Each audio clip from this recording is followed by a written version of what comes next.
browser, the Windows Explorer, o di kaya kung Chrome, o di kaya Opera na ginagamit natin as a browser, meron nung silang tinatawag na cache na kung saan ang image na nagre-reflect nung huli kang mag-login sa natin, sa system natin, yun ang makikita mo.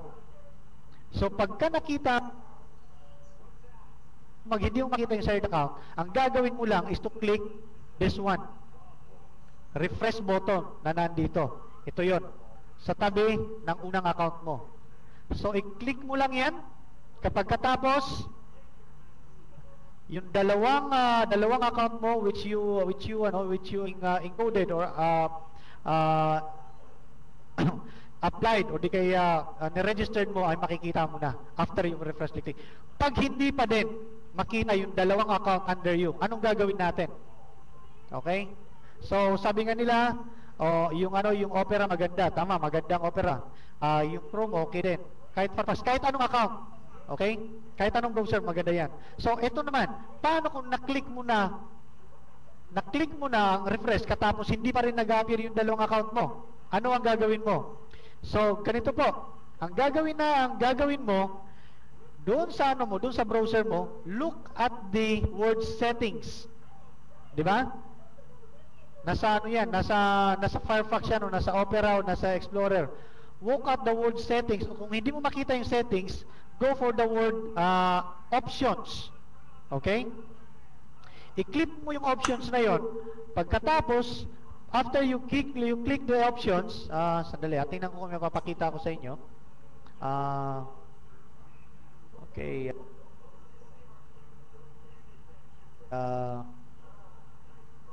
Parang okay. Sandali, tingnan ko lang kung may papakita ako sa inyo. Kung anong sinasabi ko na nasa kung anong gagawin niyo pag hindi niyo nakita yung dalawang after you refresh it. Mukhang mabagal yung namin so palagay ko hindi ko may to. Okay, so I'll just go on with the I'll just explain it siguro after the presentation, okay, para diretso tayo. Okay, so ang gagawin nyo, look at the word options sa Firefox, di ba? Sa Windows Explorer, sa Chrome, settings, o di kaya options. Under ng options na yun, makikita nyo yung mga yung sa toolbars nyo, o di kaya makikita nyo yung settings, di ba? Makikita nyo doon yung yung mga yung tinatawag natin na saan ba yun? Yung history, di ba? Yun. Makikita natin ang history. Okay? Makikita po natin yung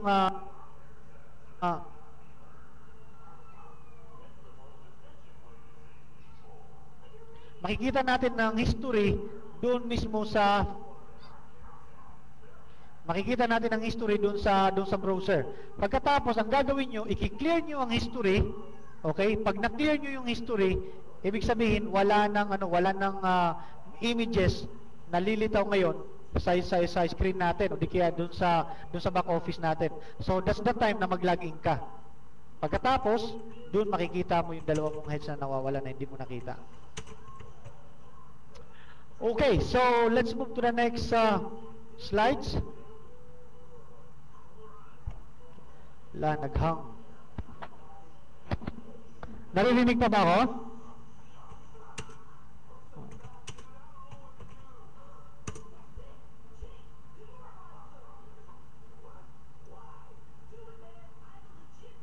Hello guys, naghang kasi yung naghang yung ang screen. Okay, so what I'm going to do is go back and refresh. Saan ba ako?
ba ako?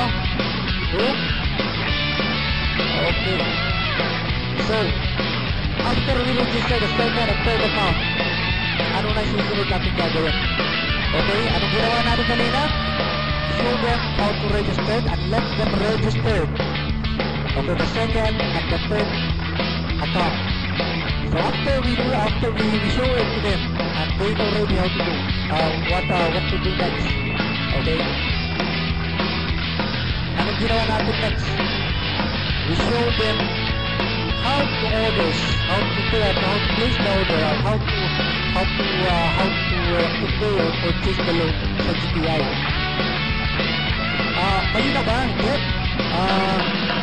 Naririnig na ako clear ba? Not the video, but you know, at least yung boses ko. Miss Rach is on the house. Okay, klaro, okay. Doon sa mga okay, so this is what you are going to do next, okay? After na mapakita natin or let them out na napakita natin kung paano i-register, napaka-importante ho sa tao na in-invite natin na marunong mag-register ng kanilang account, or by doing it, makikita mo na even if you registered your invite or your new member in your organization, ganun lang kasimple.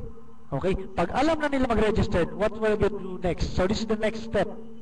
We show them how to purchase and what to do after the purchase. Okay. So, eto. This is the best time na kung saan ibigay natin sa kanila yung gateway ng payment, 'di ba? May mga tao kasi na nagpe-present, binibigay lahat ng mga hands-out, binibigay lahat ng mga papel na mga kailangan, ng mga material marketing tools, saka nag-i-explain. Yung mga tao tuloy, hindi nakikinig. Bakit? Yung tao na kinakausap mo, nakatingin na doon sa papel na binibigay mo. So, bago mo bigyan ng mga hands-out mo ng mga marketing tools, o di kaya business tools, o business kit, di ba? Ang gawin mo, let them do it in front of you. Hilahin mo sa internet shop or sa laptop o kung saan meron internet. Kung kachat mo, mas maganda. Then the next thing to do, hand them the gateway. Kung paano mag-purchase, explain it to them. Okay? Step by step. Okay. So doon pala sa mga nagpapadala, especially sa gateway, other than Smart Money and GCash, pagka dito kayo nagpadala, make sure na yung information na ibibigay nyo, okay? Lalo na yung pagsusulat ng pangalan na padadalhan nyo ay kumpleto. Kasi ang hirap po mag-claim ng payments nyo na kung saan hindi kumpleto yung pangalan, okay, na pinadalhan natin. So, may mga policy yung mga na yan, lalo na yung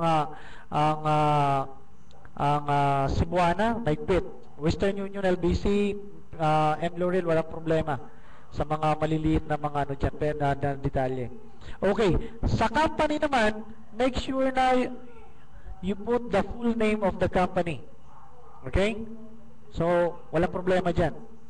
So, don't expect na pagka nagpadala po tayo dito sa gateway, sa bangko at saka dito, na marireceive po namin kagad ang payment nyo. Remember, marami ho kayo na nagbibigay, naghuhulog ng payment. Diba? Ngayon, ang haba ho ng pila dito sa mga establishmento na to, na kung saan, alam namin na inaantay nyo na ang iloload sa inyong 300, di ba? Or more. So, let us be patient, okay? So wait for few minutes or hours or within 24 hours, lalo na yung mga nagpapadala sa hapon, di ba? Lalo na kung bangko ang pinadala nyo. Pag nagpadala kayo sa bangko, definitely on the next day up to 12 o'clock pa lang namin makikita ang payments nyo, di ba? Ang iba naman nagpadala pero wala silang information na binibigay. Lalo na yung mga nagpapadala dito sa bangko, napaka-importante ho na ibigay natin ang info. Di ba? Ang dali lang yan. Your complete name, address, cellphone, di ba? Retailer's ID. Ngayon, wala kang retailer's ID, make sure na yung cellphone mo na ipapadala, just mention na wala ka pang retailer's code. So, yun ang i-activate natin. And the amount and the transaction and reference number. Okay? Lang. 6 about 6 info lang. Ngayon, ipadala nyo yan sa GBI Care Global Pinas. Ngayon, kung wala naman kayong internet siya, out there, wala naman kayo sa internet, then make sure na you text it to this number. We have a tech support. Yung iba tumatawag. Sorry po, hindi yung namin marireceive yung tawag nyo. I-text nyo dito sa Smart at saka sa Globe. Mas maganda kung tumawag kayo sa hotline, which is 560 o 5110. Ngayon, pag hindi naman kayo makareceive ng dahil busy yan line, sa dami na tumatawag, konting pasensya lang po. Di ba? Pumipila nga tayo sa sa sinian di ba? Pumipila nga tayo sa ibang establimento. Dito hindi tayo makapagantay ng sandali, okay? So anyway, for those ang maganda naman at advantage naman doon sa mga nagpapadala ng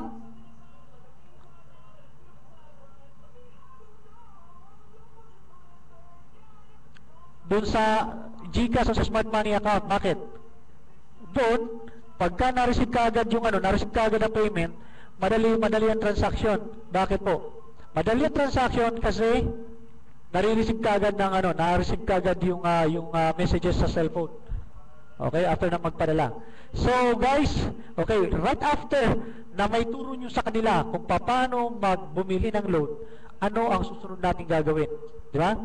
So, paano yan sabi nila? Paano pagka bumili? Okay, ganito. Paano naman namin makukuha ang pera? Di ba? Kasi sabi natin kanina, meron tayong makukuha 300. So, this is the next step, okay? Pero bago kayo pumunta sa next step, na pagka na-receive, halimbawa, na natanggap nyo na ang loan, di ba? Matatanggap nyo rin yung activation code. Definitely matatanggap nyo yan through email o di kaya through text din. Lalo na pagka sa GCash at sa Smart Money kayo magpadala. Pero bago nyo introduce yun, di ba? Let them know that we have a card, an ATM card, product by Globe and Ayala Life. Ayala usually, they own some of the shares in Globe. That's why may tie-up yung dalawa na yan. Okay, let them introduce them. Kung wala pa silang bangko, lalo na sa mga tao na hindi mahilig magbangko dahil walang ID, ang bangko kasi ay dalawang ID ang hinihingi, di ba? Dito po sa ATM card na inintroduce ng Globe para sa mga corporation, sa mga corporate, di ba? Na ipamigay as a payroll system sa mga empleyado nila. Dito po, ang tie-up natin po sa kanila, hindi na po sila nanghihingi ng ID. So, ibig sabihin, pagka nag-apply tayo ng PowerPay ATM card, okay, ito na rin ang ginagamit natin para sa mga tao na magpe-payout, ibig sabihin mag-payout, re-receive ng 300 na ibabalik sa kanilang loan at the same time dun sa kikitain nila na income. Okay? At the same time, ito na rin ang pwede lang gamitin transactions, okay? Sa pagpapadala ng pera, di ba? Pag-transfer dun sa kanilang mahal sa buhay kung nasaan man sa Pilipinas. Gagawin nila, ipapadala nila to GCash. Anong gagawin? Simple lang. By texting. Through texting, you can do the transactions. Pwede ka mag-transfer through texting, pwede ka mag-load sa sarili mo through texting, pwede ka mag-transfer from GCash to PowerPay through texting, everything by texting. Di ba? Ngayon, pagka wala kang load, o di lang pumunta ka na sa mga ATM, over 9,000 ATM nationwide, di ba? Na kung saan, doon, pwede ka mag-withdraw. There are more than 9,000 ATM nationwide. And other GCash outlets na kung saan pwede mong gamitin ang card sa pag-withdraw. O, di ba?